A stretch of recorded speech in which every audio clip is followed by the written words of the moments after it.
Fala galera, tudo tranquilo? Pessoal, na aula passada eu mostrei para vocês que um corpo, quando ele muda a velocidade dele, ele tem uma aceleração. Aí eu mostrei para vocês, né, como que a gente determina essa aceleração. Ela é a variação da velocidade em relação ao tempo, a aceleração média, né? E nós vimos que se essa aceleração ela for constante, nós chamamos esse movimento de movimento uniformemente variado. É o MOVE, né? Movimento uniformemente variado. É o movimento em que a velocidade ela é constante, pessoal.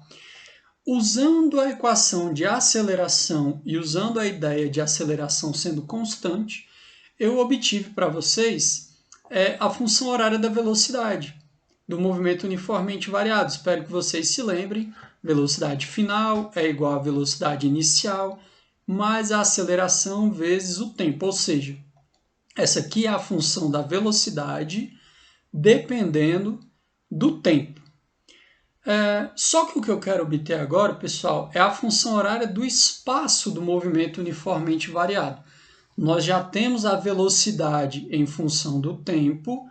Agora eu quero encontrar uma função que me forneça o espaço também em função do tempo. Então, o objetivo da nossa aula hoje é encontrar, é construir a função horária do espaço do movimento uniformemente variado, beleza?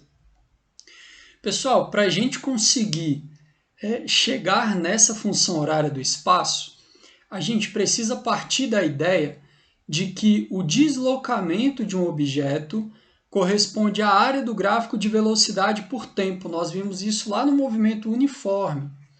Então, se nós construirmos o gráfico de velocidade em função do tempo para o movimento uniformemente variado, quando eu calcular a área desse gráfico, eu vou ter o deslocamento desse objeto. Então, o que a gente vai fazer é isso. A gente vai obter o deslocamento através da área do gráfico de velocidade por tempo. Só que nesse caso, pessoal, vamos lembrar que lá no movimento uniformemente variado, esses gráficos eles eram retas paralelas ao eixo do tempo. O que isso quer dizer? No movimento uniforme, onde a velocidade é constante, onde a velocidade não muda, a velocidade ela nem subia e nem descia. No nosso caso agora, no movimento uniformemente variado, a velocidade ela muda em função do tempo. E essa dependência aqui é do primeiro grau, pessoal. Então isso aqui é uma função do primeiro grau. E a gente lembra que a função do primeiro grau é uma reta, né? Essa reta ela pode ser crescente, se essa aceleração for positiva, ou essa reta ela pode ser decrescente, se essa aceleração for negativa. Então eu vou construir um gráfico genérico aqui de velocidade, e a gente vai usar esse gráfico para calcular o deslocamento.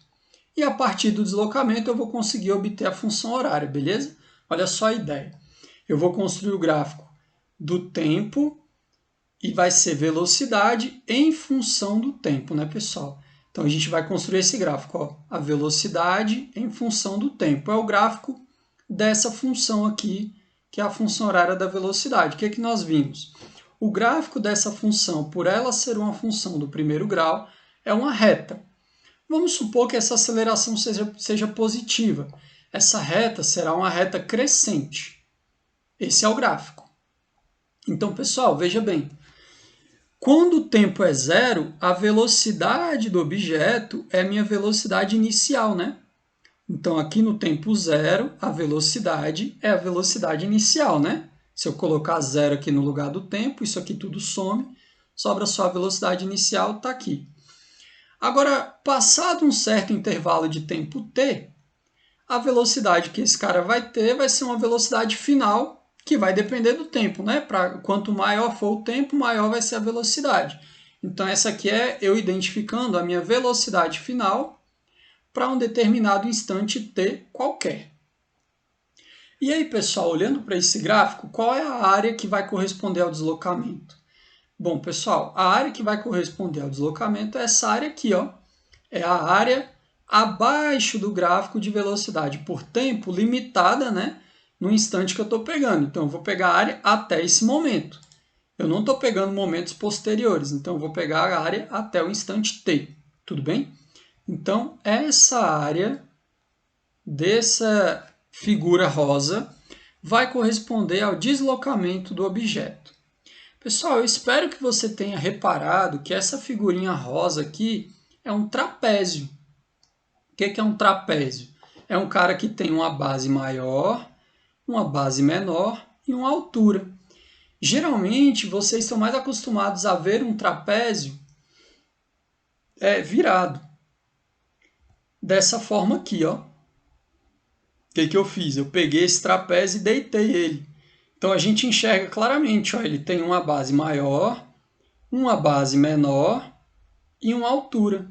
Isso aqui é o trapézio. Se nós identificarmos esses tamanhos, a base maior corresponde a esse tamanho aqui, ó. A gente pegou e deitou ele aqui, ó. Colocou ele em pé, né? Ele estava deitado e eu peguei esse trapézio e coloquei ele em pé. A base maior é esse lado aqui, ó. Esse tamanho corresponde ao tamanho da velocidade final. Percebem? Então eu coloquei aqui, velocidade final é o tamanho da base maior. A base menor aqui, ó, é esse pedacinho pequenininho aqui. Ela corresponde à velocidade inicial do objeto. Então, a base menor corresponde à velocidade inicial. E a altura é esse lado aqui, ó, que corresponde ao tamanho do tempo aqui, né? Corresponde ao tempo. Então, a altura do nosso trapézio é o tempo.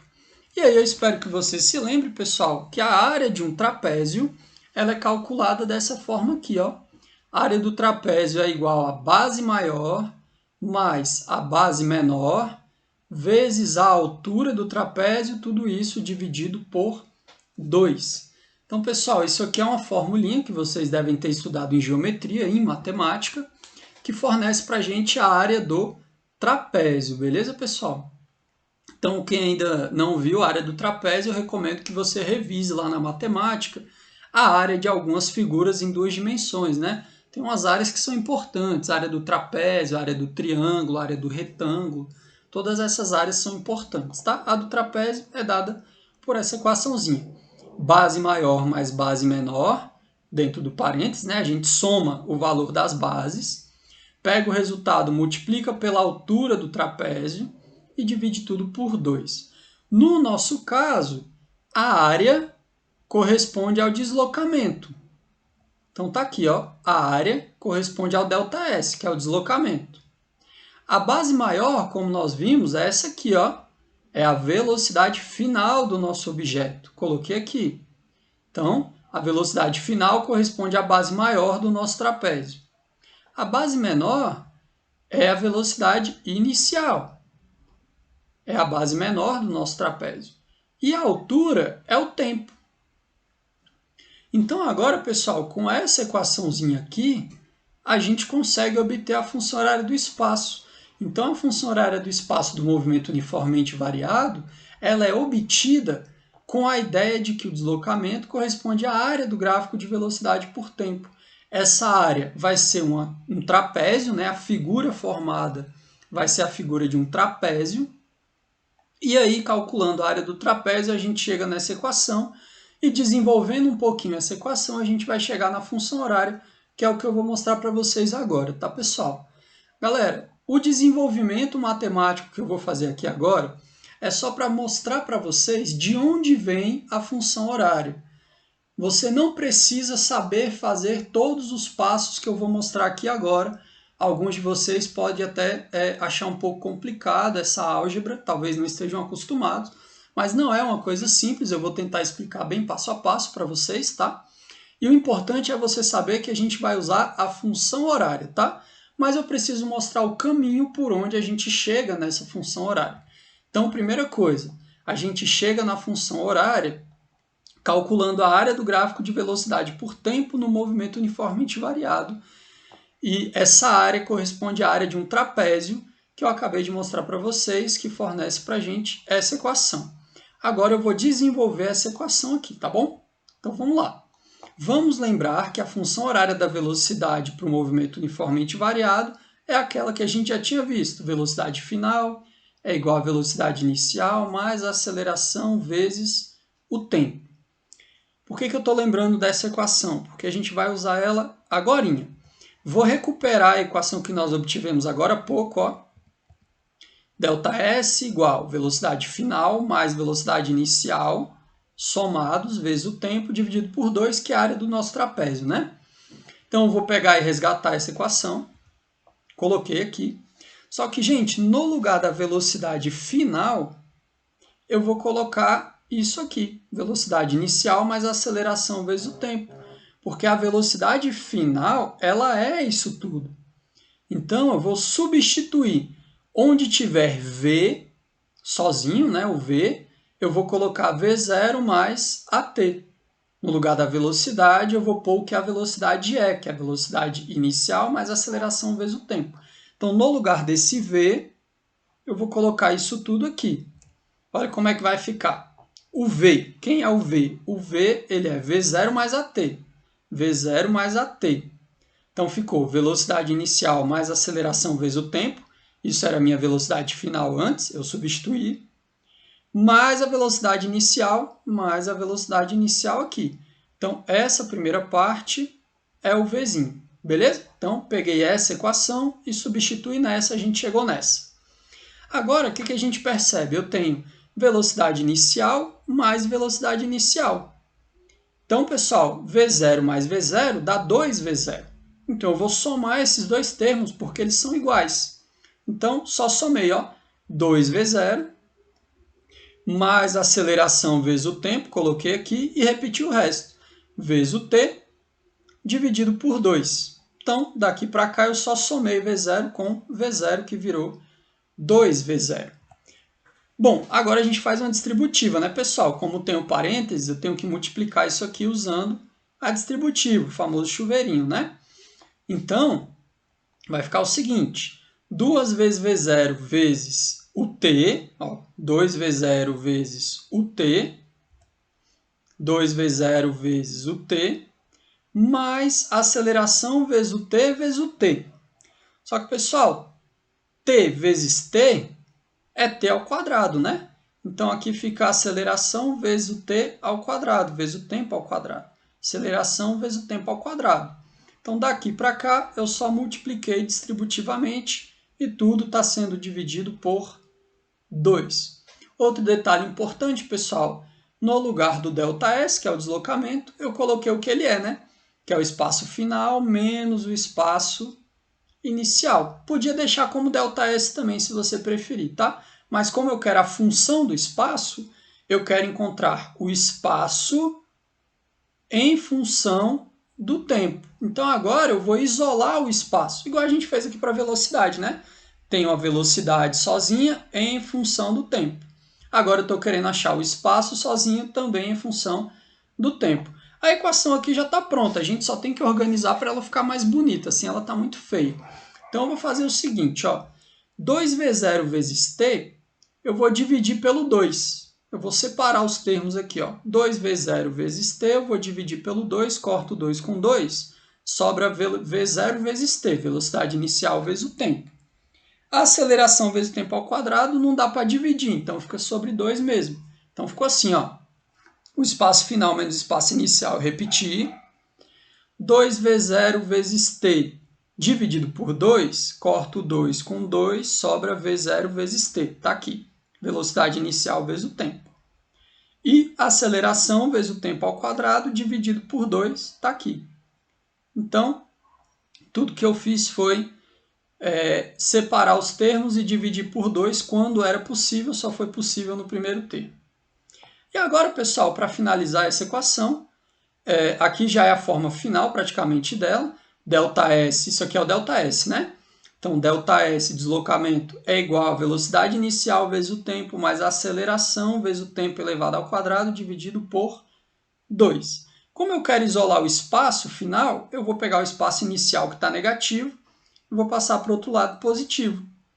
Então, vai ficar espaço final positivo, né? Então, espaço final igual espaço inicial positivo, ele passou positivo para o outro lado, mais a velocidade inicial vezes o tempo, está aqui, mais a aceleração vezes o tempo ao quadrado dividido por 2. Então, esses dois termos eu só repeti, e o espaço inicial que estava negativo passou para o outro lado, positivo, tá ele bem aqui. Então, olha essa função, pessoal. Eu tenho o espaço dependendo do tempo. Então, essa é a nossa função horária do espaço do movimento uniformemente variado. Pessoal, um detalhe bem importante dessa função é que ela não é uma função do primeiro grau. Porque o espaço não está dependendo só do t, ele também depende do tempo elevado ao quadrado. Então, essa aqui, pessoal, é uma função que ela é do segundo grau, beleza? Então, a função horária do espaço para o movimento uniformemente variado, ela é uma função do segundo grau. Ela depende do tempo elevado ao quadrado, beleza? Pessoal, então essa aqui basicamente é a função que a gente vai usar para resolver os probleminhas junto com a função horária da velocidade. Esse caminho aqui, pessoal, foi para mostrar para vocês da onde ela vem. E ela vem da ideia de que o deslocamento é a área do gráfico de velocidade por tempo. O gráfico de velocidade por tempo tem uma área que foi um trapézio, e desenvolvendo a equação do trapézio, da área do trapézio, a gente chegou na função horária do movimento uniformemente variado, tá bom? Então, é só para mostrar de onde vem a função horária do movimento uniformemente variado, mas o que efetivamente nós vamos usar é essa função do espaço e a função da velocidade para o movimento uniformemente variado. Vamos fazer isso agora. Vou fazer um exemplo aqui para vocês. Um automóvel move-se a 108 km por hora quando seu motorista pisa no freio para parar o veículo em 6 segundos. Então, ele quer parar o veículo. Determine a distância percorrida pelo automóvel nesses 6 segundos. Então, pessoal, ele vai parar o carro em 6 segundos. Eu quero saber quantos metros ele percorre, qual a distância que ele percorre nesse tempo que ele demora para parar.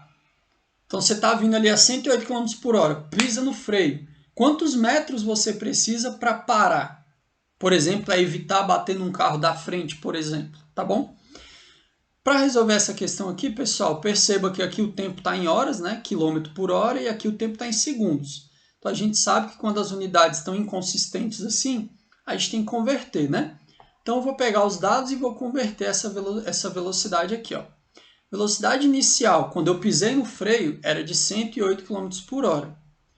Para passar para metros por segundo, a gente lembra que divide por 3,6, né? Então, 108 dividido por 3,6 dá 30 metros por segundo de velocidade, beleza? Então, essa é a velocidade inicial do carro quando eu pisei no freio para parar. A velocidade final é zero, né, pessoal? Velocidade final é zero porque o automóvel ele para. Então, eu piso no freio até minha velocidade ser zero, que é até eu parar completamente, beleza? Então, eu tenho velocidade inicial e velocidade final. Pessoal, para eu achar a distância percorrida, eu preciso usar a função horária do espaço. Só que a função horária do espaço, ela depende também da aceleração. Então, a gente tem que encontrar, antes de usar a função, a gente tem que saber a aceleração. E na nossa questão, ele não me diz qual é a aceleração. Mas eu consigo descobrir, né? A gente lembra que a aceleração é a velocidade final menos a velocidade inicial dividido pelo tempo gasto. Então, a gente vai usar os dados para descobrir essa aceleração, beleza? Então, vamos fazer, ó. A velocidade final é 0, a inicial é 30 e ele gastou 6 segundos. Então, vai ficar velocidade final 0 menos a velocidade inicial 30 dividido pelo tempo que ele gastou, que foi 3 segundos. Pessoal, 0 menos 30 é menos 30, né? Menos 30 dividido por 6 dá menos 5 metros por segundo ao quadrado. Essa aceleração negativa aqui significa que o carro está freando, né, pessoal? Nesse caso, a aceleração negativa indica que o carro está freando. Por isso que deu negativo, faz todo sentido, né? Agora que a gente descobriu a aceleração, a gente consegue usar a função horária do espaço para descobrir o que a gente quer. Então, vamos lá. Eu vou usar dessa forma. Ó. O ΔS é igual a velocidade inicial vezes o tempo, mais a aceleração vezes o tempo ao quadrado sobre 2. Então, eu estou usando essa versão aqui, que já me dá o deslocamento direto, tá bom? Que é a mesma equação, só passei o espaço inicial para a esquerda e botei subtraindo S menos S0 é o ΔS, né? Então, essa aqui é a equaçãozinha que a gente vai usar, é uma forma de escrever a função horária do movimento uniformemente variado, tá bom? Bom, substituindo os valores, nós temos velocidade inicial 30, vezes o tempo que ele gastou para parar, 6 segundos. 30 vezes 6. Mais a aceleração vezes o tempo ao quadrado sobre 2. Só que a aceleração, pessoal, é menos 5, né? Então, ao invés de ser mais 5, eu vou pôr menos 5. Por isso que está esse sinal negativo aqui. O tempo que ele gastou foi de 6, tem que lembrar de levar ao quadrado, e dividido por 2. Então, só substituir os valores na nossa equação. Pessoal, 30 vezes 6 dá 180. E agora eu vou resolver essa partezinha aqui que eu só repeti, ó. 6 ao quadrado é 36, né? 5 vezes 36 dá 180. Dividido por 2 dá 90. Então, nós temos 180 do primeiro termo menos o 90 dessa continha aqui. 180 menos 90 dá 90 metros. Então, o carro ele percorreu 90 metros até parar completamente. Então, a gente conseguiu descobrir quanto que ele percorre, qual é o deslocamento dele até ele parar. Para isso, a gente precisou usar aqui a função horária do espaço, mas antes a gente teve que achar a aceleração, beleza? Então, primeiro exemplo aí de aplicação da função horária do espaço do movimento uniformemente variado. Eu vou fazer mais um, tá, pessoal? Vamos fazer mais um aqui, ó. Um móvel passa pelo espaço 40 metros com velocidade escalar igual a 6 metros por segundo. Sabendo que ele realiza um movimento uniformemente variado, com aceleração igual a menos 2 metros por segundo ao quadrado, quer dizer que isso aqui não muda, essa aceleração é constante, né? Determine em segundos o instante em que o móvel retorna à origem dos espaços. Então vamos lá, pessoal. Primeira coisa, vamos analisar os dados. Ele passou primeiro pelo espaço 40 metros. Então o espaço inicial foi de 40 metros. Quando ele passou por aqui, ele estava com uma velocidade de 6 metros por segundo. Então, a velocidade inicial é 6 metros por segundo. A aceleração, ele me diz que vale menos 2 metros por segundo ao quadrado. Como a aceleração é negativa, a gente já consegue supor, né, que é contrária ao sentido do movimento, porque a velocidade é positiva. Então, esse cara está freando, inicialmente, né? E aí, pessoal, ele quer que o objeto retorne à origem dos espaços. Vamos lembrar, pessoal, que a origem dos espaços é o local onde o espaço é igual a zero. Então, eu quero que o espaço final desse cara seja igual a zero. Então, esses são os nossos dados. Ele estava inicialmente no espaço 40 metros, com a velocidade de 6 metros por segundo e aceleração de menos 2 metros por segundo ao quadrado. E eu quero saber em que momento que ele vai chegar na origem dos espaços, que é o local onde o espaço ele é igual a zero. Então, tudo que a gente tem que fazer é pegar a nossa função horária, agora eu escrevi ela na forma completa, ao invés de pôr o ΔS, eu botei S igual a S0, porque eu tenho um espaço inicial aqui, eu não quero um deslocamento, né? Eu quero um momento em que ele chega em um lugar. Quando a gente quer usar dessa maneira, a gente usa ela na forma completa. Tá bom? Quer dizer, as duas formas são completas, mas essa forma mais expandida aqui, tá bom? Pessoal, é só substituir valores, ó. Eu quero que o espaço final seja 0. Meu espaço inicial foi 40. A velocidade inicial foi 6. O tempo, que é o momento em que eu chego no espaço 0, eu quero descobrir, então deixa T mesmo.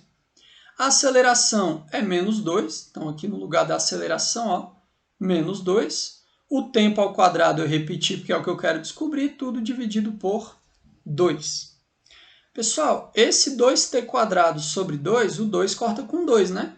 Então a gente pode reescrever assim, ó, 40 mais 6t, repetir, menos t quadrado. O 2 cortou com 2.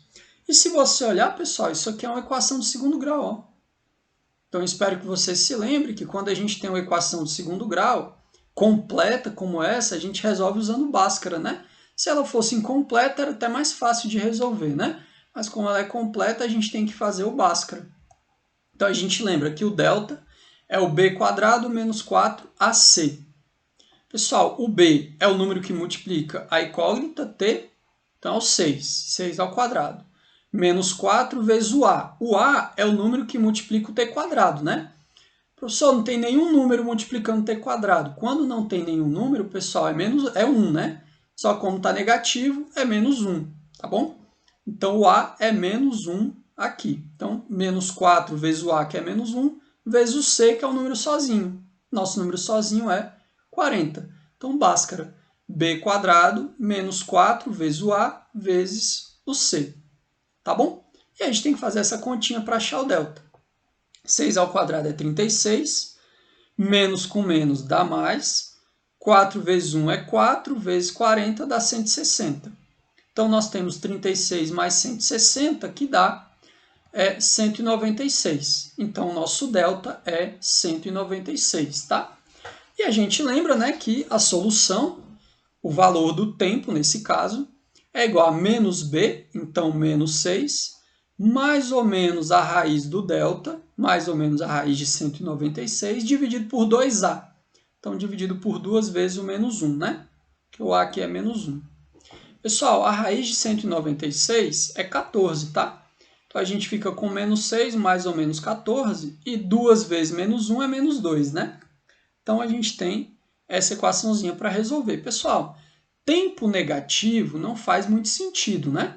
O tempo ele não volta. Então, se o tempo for dar negativo, não é uma solução que eu queira. Então, se a gente olhar aqui, ó, menos 6 mais 14, isso dá 8, positivo. Dividido por menos 2 vai dar menos 4. Resultado negativo não me interessa. Então, esse maisinho aqui é uma solução que não faz sentido para mim. Então, a gente vai pegar só o sinal negativo, porque o tempo negativo não faz sentido, né? E aqui, como vai ficar negativo em cima e negativo embaixo, o sinal de menos ele vai cortar, beleza? Então, vai ficar assim, ó, menos 6 menos 14, isso dá menos 20. Então, nosso tempo vai ser menos 20 dividido por menos 2. O menos cancela com menos e 20 dividido por 2 dá 10 segundos. Então, quer dizer que esse móvel ele demora 10 segundos para retornar, para passar pela origem dos espaços de novo. Lembrando, pessoal, que a origem dos espaços é o local onde o espaço ele é igual a 0, beleza? Então, outra forma aí de usar a função horária do espaço. Sabendo a função horária do espaço em um objeto, a gente consegue achar o espaço que ele ocupa em qualquer momento, ou a gente consegue fazer como a gente fez agora, achar o momento em que ele ocupa determinado espaço. Então, pessoal, inicialmente são esses dois exemplos. Eu acho que dá agora para vocês resolverem alguns exercícios, tá bom? Por hoje é isso. Valeu!